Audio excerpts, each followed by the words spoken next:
Hey guys, it's Mountain Walk, and today we're going to be talking a little bit about Enchantress. This is a pretty sweet deck, another one of those kind of old school legacy deck things that uh, translates pretty well over to Premodern, which is kind of nice, and you get to play a lot of enchantments. And there's actually quite a few decks in this format that just spam enchantments, but that's okay. This one's pretty good, and this one's a little different too, of course. So, basically, you get all your Enchantress effects, so like Argothian Enchantress and Enchantress's Presence, and then whenever you play an enchantment, you get to draw a card. So it's pretty sweet, and the deck plays like nearly 30 enchantments, something like that. Quite a few, quite a few. You get to play a bunch of lock stuff, like Solitary Confinement or Elephant Grass. Those are pretty sweet cards, and those are really, really fun. There's different stuff you can play, more utility stuff. For example, like ground seal, stuff like that. You get some ramp. So you get Wild Growth, of course, classic, and Serra Sanctum. Serra Sanctum is really great here. That's the only downside, really, playing the deck, is that Serra Sanctum is like 150 bucks, 130, 150-ish, somewhere around there. At least last time I checked. Depending on condition, of course. So yeah, it's an old card. It's on the reserve list. So like Guy's Cradle, it's pretty expensive. Um, this is just one of those cards. It's always going to get better. So but yeah, unfortunately, card's expensive. The rest of the deck is actually pretty manageable for the most part. Um, Something like Replenish is kind of expensive too, but you only need like two at most. Just be sure to, if you do want to play this deck, it's usually better to pick up these like really expensive reserve list cards sooner rather than later. Especially something like Replenish. Yeah, that's because that's even useful in other pre-modern decks. And it's fun in Commander too. Um, but yeah. So this deck is pretty sweet. It basically has all of the stuff, pretty much anything you could ever want to play, at least in green and white. So that's pretty cool, and that's what I like the most about it. Well, I guess I like it that when you play the deck, you might as well be goldfishing because it sort of locks out your opponent from being able to really interact very much, which I think is sweet, obviously, but hey, whatever. That's why we play this format, right? So we can do silly stuff like that, you know? Alright, so this will look really familiar to you if you are familiar with the Legacy version of this deck. Again, it has a lot of the same key cards. Um, obviously, obviously Argothian Enchantress, um, Serra Sanctum, Enchantress's Presence, Sacred Mesa, Aura Silence, Sterling Grove, all that stuff, Sylvan Library. Pretty much this is all the same. Um, so I like pretty much, I mean, a lot of it's just not really negotiable. But I do like the Replenish main deck against like sweepers and stuff. I like the Enlightened Tutor is another tutor, and also you get stuff from the sideboard, which is pretty nice. I like the Lotus Petal because it's a little bit more ramp, which is nice, in addition to the Wild Growth. Sarah Sanctum, of course, is really sweet ramp. That's great. I love it. Main deck Karmic Justice. Uh, kind of like pre-boarding a little bit too. Um, and I like the two Aura Silence instead of just, say, like a Seal of Cleansing and an Aura Silence or two Seal of Cleansing or something. I think I'm willing to pay for like the extra white for the taxing effect. I think that's good. I like two Sylvan Library. One is fine. I think you want at least one. Um, this is obviously very good against the blue decks.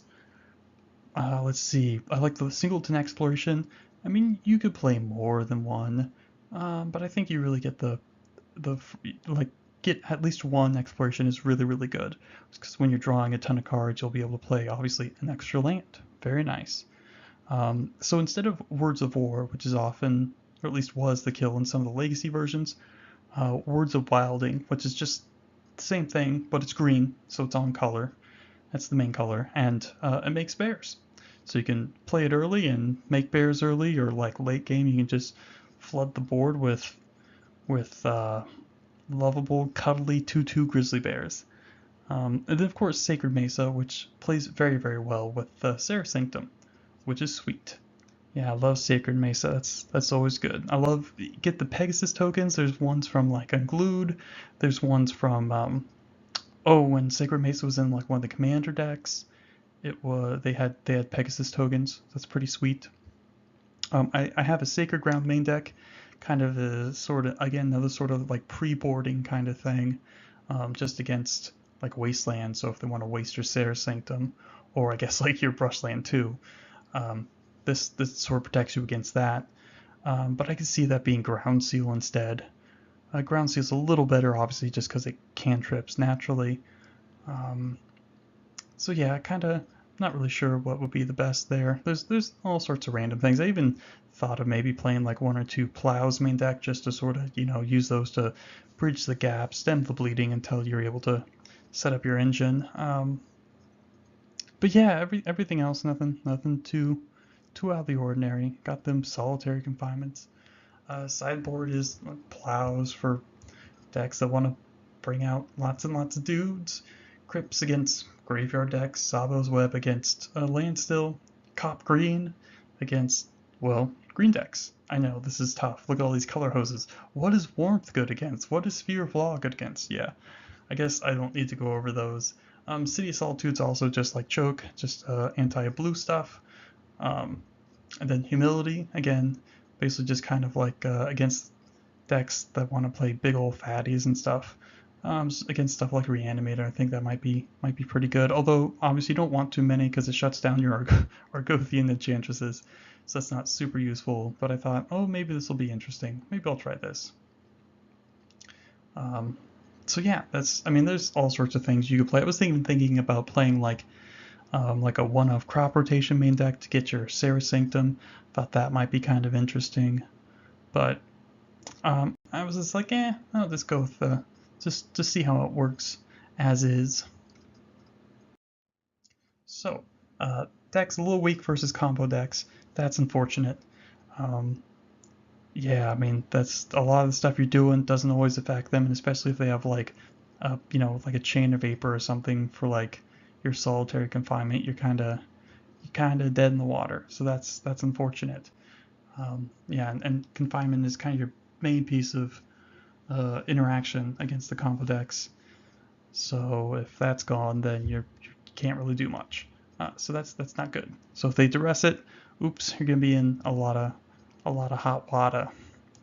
Um, Additionally, the deck is also weak to like the board sweepers like Disc and Deed and stuff like that, Chroma's Vengeance, things like those. So that's unfortunate.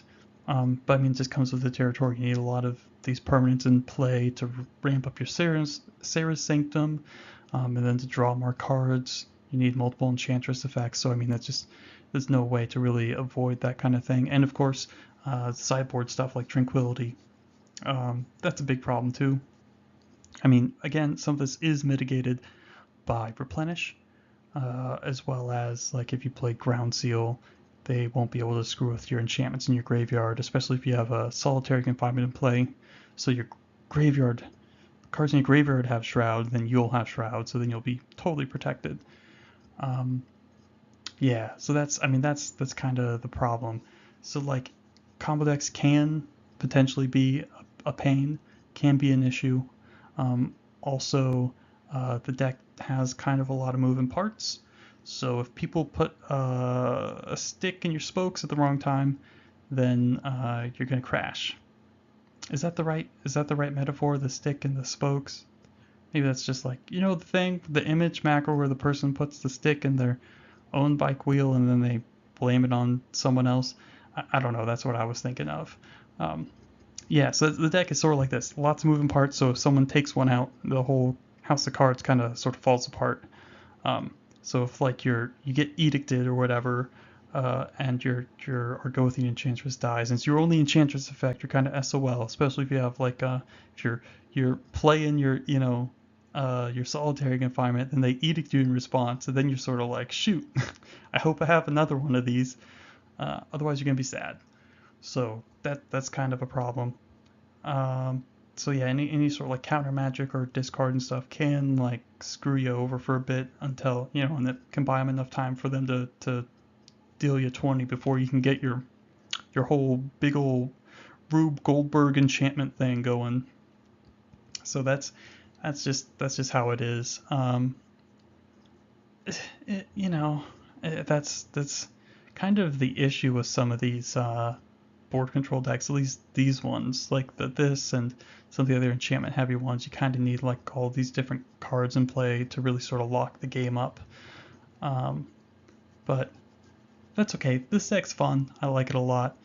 And it's something I've always liked doing, just like playing enchantments and drawing cards and playing more enchantments and drawing cards, and then tap my Serra Sanctum for like 12 mana, and then being like, I'm gonna make a bunch of Pegasus, and you know, that's always really cool to me.